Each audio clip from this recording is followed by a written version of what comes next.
kita ingin amal soleh dalam hal ini istiqomah dalam tahajud. Biar semangat bagaimana? Munculkan keutamaan tahajud. Setidaknya ada 4 kalau menurut Quran surat Al-Isra itu ayat 79 sampai 80. Coba diingat, dibaca lagi. Setidaknya ada 4 keutamaan sholat tahajud. Maka ini dimunculkan. Mau istiqomah tahajud, diketahui dulu keutamaan tahajud apa. Karena kalau kita tidak tahu, maka tidak kepingin.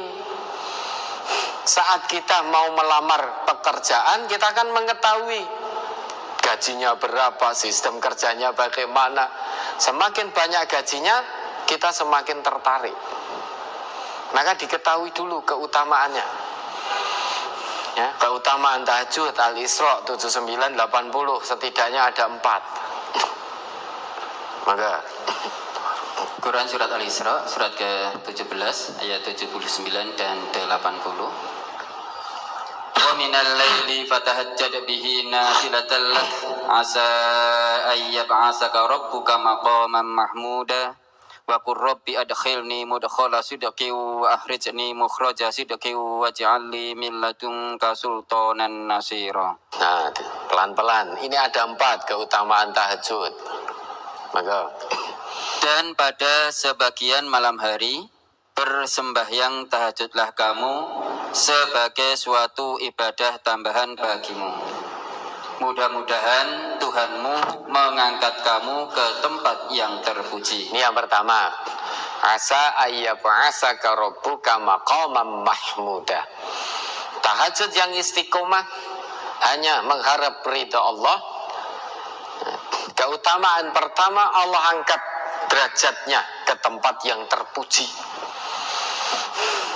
Pekerjaan dunianya Allah selesaikan. Tempat terpuji ini bisa jadi karir pekerjaannya lancar, rezekinya dilancarkan oleh Allah, segala kesulitan diberi jalan keluar oleh Allah. Ini ketika di dunia.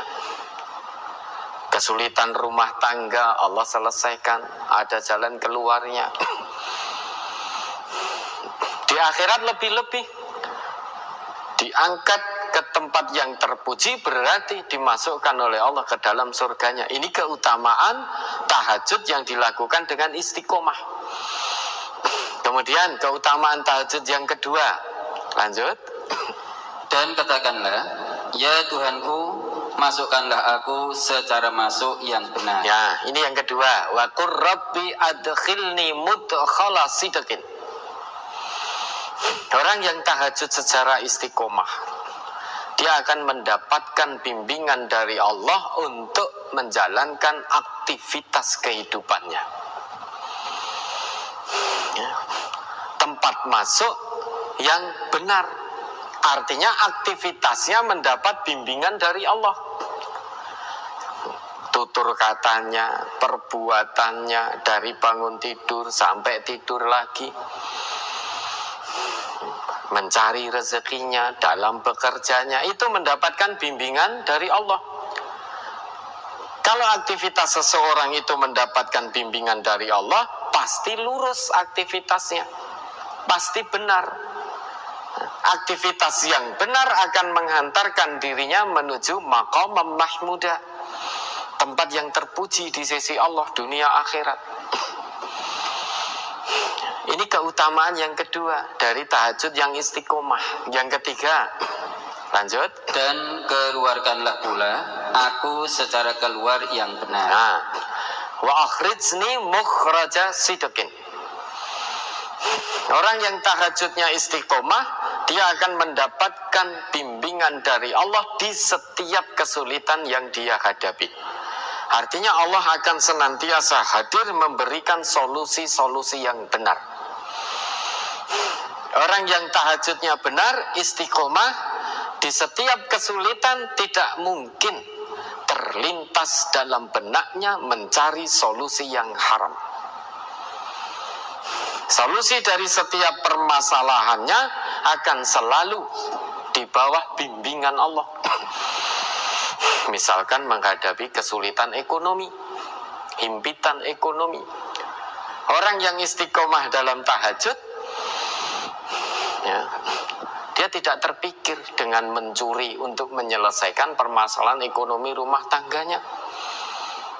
Tidak terpikir dengan menipu, tidak terpikir dengan korupsi, tidak terpikir itu.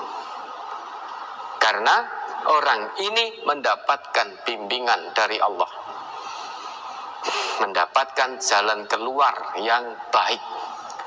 Sehingga kalau jalan keluar itu dari Allah, pasti benar solusinya, tidak mungkin salah.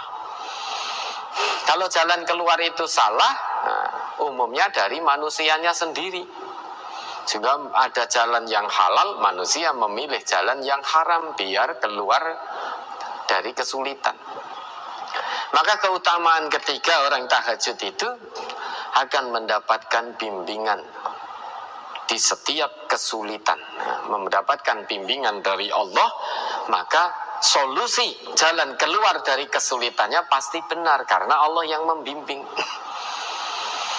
Kemudian yang keempat, dan berikanlah kepadaku dari sisi Engkau kekuasaan yang menolong. waj'alni min ladunka sultanan nasira. Orang yang tahajudnya istiqomah, hanya mengharap ridho Allah, dia akan mendapatkan perlindungan dari Allah saat diganggu oleh orang lain. Entah diganggu dalam pekerjaannya, entah diganggu rezekinya, entah diganggu rumah tangganya, entah diganggu dengan anak turunnya, apapun itu.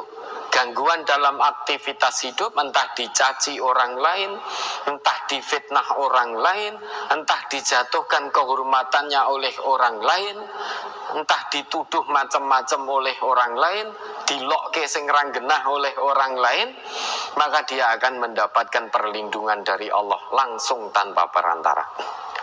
Waj'alni min ladunka sultanan nasira. Ini keutamaannya dikeluarkan dulu. Orang itu biasanya mau melakukan sesuatu kalau mengetahui keutamaan sesuatu yang akan dilakukan itu. Orang mau bekerja, keuntungannya dia ketahui dulu. Oh, nanti bekerja dari jam sekian ke jam sekian, istirahat jam sekian, mendapatkan setiap bulannya sekian. Dia tertarik. Semakin besar keuntungan dunia, gaji yang dijanjikan, semakin tertarik. Oh, nanti kerja begini, dapat sertifikasi begini. Kalau dapat sertifikasi nanti akan naik begini gajinya. Setiap bulan ketika belum dapat sertifikasi dapatnya sekian. Kalau sudah sertifikasi dapatnya sekian, lipat. Tetapi syarat untuk mendapatkan sertifikasi itu harus dipenuhi. Waktu kerja sekian lama, kemudian begini. Hampir semua kita mengusahakan syaratnya untuk agar dapat keuntungan dunia sertifikasi itu. Hampir semuanya berjibaku untuk memenuhi persyaratan yang ditentukan. Nah, ini diiming-imingi oleh Allah. Kalau kamu bisa tahajud dengan istiqomah, pertama, kamu akan aku angkat derajatmu ke tempat yang terpuji. Pekerjaanmu lancar, urusanmu lancar, kesulitanmu selesai. Yang kedua, aktivitas hidupmu akan aku bimbing. Sehingga aktivitas hidupmu lurus, tidak pernah neko-neko, tidak pernah yang haram-haram. Selalu yang halal sesuai petunjuk Allah dan tuntunan Rasul. Setiap kali kamu mendapatkan kesulitan, aku janjikan, aku berikan jalan keluar dari sisiku. Sehingga jalan keluar itu tidak lama, cepat, tepat. Karena itu dari Allah. Yang keempat, kalau ada orang yang mengganggumu, apapun gangguan itu, apapun bentuknya, kamu akan aku lindungi. Kemudian di akhirat kamu akan masuk ke dalam surgaku. Tapi banyak manusia yang tidak kepingin ini. Untuk urusan sertifikasi, kenaikan gaji, banyak manusia, hampir semua manusia bahkan berjibaku mengusahakan persyaratan-persyaratan yang ditentukan. Ini Allah minta syaratmu, syaratnya hanya satu, kamu tahajud istiqomah sudah. Kamu akan dapatkan kebaikan dunia akhirat. Kenapa orang tadi mau melakukan memenuhi persyaratan sertifikasi berjibaku? Karena ngerti keuntungannya, keutamaannya.